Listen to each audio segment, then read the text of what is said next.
هیچکس دقیقا نمیدونه چطور شروع شد.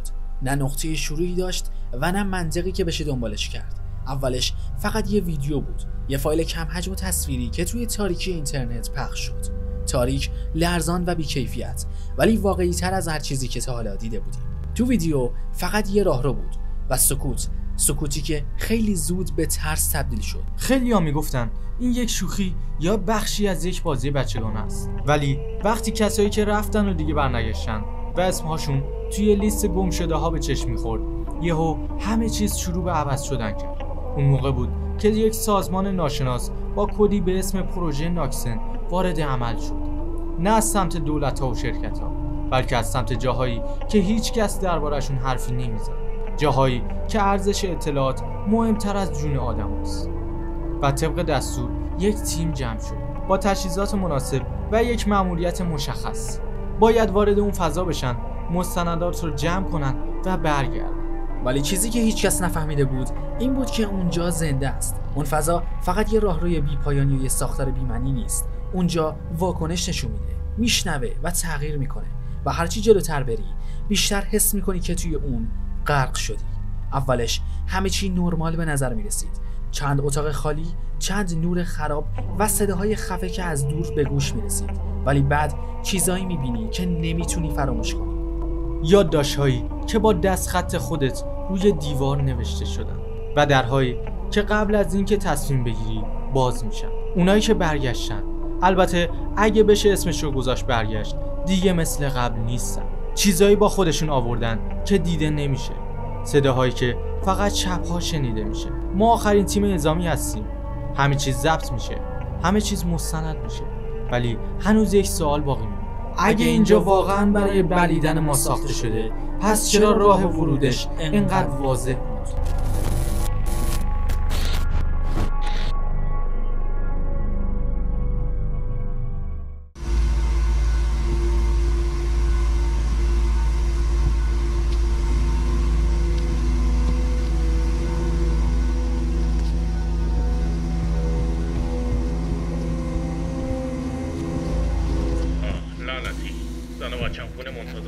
من باید هر جور شده سالم از اینجا برم. سختش نکن مرد، اینجا که اصلا ترسناک نیست. ایکو صدای منو داری؟ الان سیگنال میگیری یا نه؟ صدا تقریبا واضح میاد. هنوز سیگنال جی پی اس رو نمیگیرم. اینجا فکر نکنم چیز ترسناکی وجود داشته باشه. ما الان تو سطح ناکسن نیستیم، ولی اینجا انگار هوا عجیب سنگینه. زیاد غر میزنی بلیز. یا از مسیر لذت ببری. باشه، ولی خب اینجا خیلی عجیب غریبه. زیاد به چیزی نگاه نکن. فکر کنم یه صدایی شنیدم درست پشت اون دیوارا. اکو، من واقعا دارم میترسم. از چیزی که فکرشو میکردم خیلی عجیب و غریب تره. دیگه زیادی داری شلوغش میکنی. بچه که نیستی اینقدر میترسی. ولی حس من بعضی وقتا بهم دروغ نمیگه اکو. حس میکنم ما واقعا اینجا تنها نیستیم. نمیدونم، خیلی جای عجیب غریبیه. به رد خونه روی دیوار دقت کن. اون دیگه صدای چی بود؟ هی وایسا لعنتی، اون یک حیوان است. ای خواهش میکنم نرو، اگه بری میمیری. نرو لعنتی. اکو فرار کن، یه حیوان لعنتیه. اکو فرار کن. شت لعنتی. بودو دنبالم بیا. اکو خیلی نزدیکه. اکو لعنتی فرار کن. چه گویی اینجا. دنبالم بیا. فرار کن. درست پشت سرم بیا. اکو خسته شدم. اکو بخواب رو زمین. لعنتی اون دقیقا پشت سرمه. اکو بدو. اکو کجایی؟ بیا از لعنتی. از بیخشمون گذاشت. لعنت. اشتباه بزرگمون این بود که اومدیم اینجا. واقعا ارزششو نداشت. خاصی هم نبود. در حال تموم شد رفت. حالا تو عمرم همچین چیزی ندیدم. چطور یک چیز خاصی نبود؟ بهتر از اینجا بریم. کجا میری؟ بیا از اینجا بریم. فقط بعد از اینجا بریم. نفسم بالا نمیاد.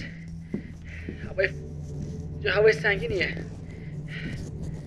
چرا اینجا انقدر به هم ریخته است؟ لعنتی. زیاد میشم. اوکی، ادامه بده. اوه شت. اینجا دیگه چیه؟ شاید یکی فضا مهمونی برای گرفته من بوده. آشنا.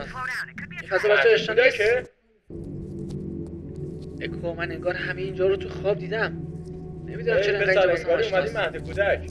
مهد کودک چیه؟ اینجا واسه من واقعا آشناست. میدونم انگار وقتی بچه بودم اینجا رو دیدم. چرا از وقتی وارد اینجا شدیم انگار همه چی برای من عجیب و غریبه. هی اکو این طرف یه دره، بیا از این ور بریم. اوه شت! اکو فرار کن! فرار کن! فرار کن! فرار کن! اکو بودو زود باش. پشت سرتم! وای لعنتی! بشیم سر جای اولمون. اکو از این سرسره باید سر بخوریم. برو فرار کن! فرار کن پشت سرمونه! اکو بیا فرار کن! اکو بیا از اینجا بپریم داخل. لعنتی! اکو بیا. بقیه کجا بود؟ برو پشت سرتم خبری برو! اصلا از بقیه نیست. لعنتی گور باباشون! فقط خودمون باید زنده بمون. چرا این فضا هیچ کدوم شبیه هم نیستن؟ چرا شبیه صخره؟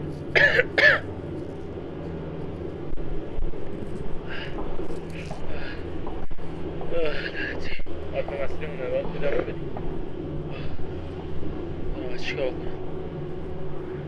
یا دنبالم بیا. اسکی به سخت. به نظرم بهتره تنی با خیلی بزن. سرم داره کش میره، اصلا نمیدونم باید چیکار بکنم. خوبه انگار داریم برمیگردیم سر جای اولمون. یادت چند دقیقه پیش راجع به اینجا میگفتم؟ همه‌شو فراموش کن. نمیدونم درباره اینجا چی میگفتی. الان انقدر ترسیدم که واقعا هیچی یادم نمیاد. فقط طبق چیزی که سازمان به ما گفته اگه 1% مسیرت از من جدا شد تو این دفعه فیلم بگیر. چشم کاپیتان. من دیگه دریافت شد. حساس باشم. لعنتی! فرار کن! فرار کن! دیمت دنبالم بیا! چه میگم؟ خدا که اومده اینجا دنبالم بیا! دنبالم بیا! دنبالم بیا! عزیزم! بکن نه از این بر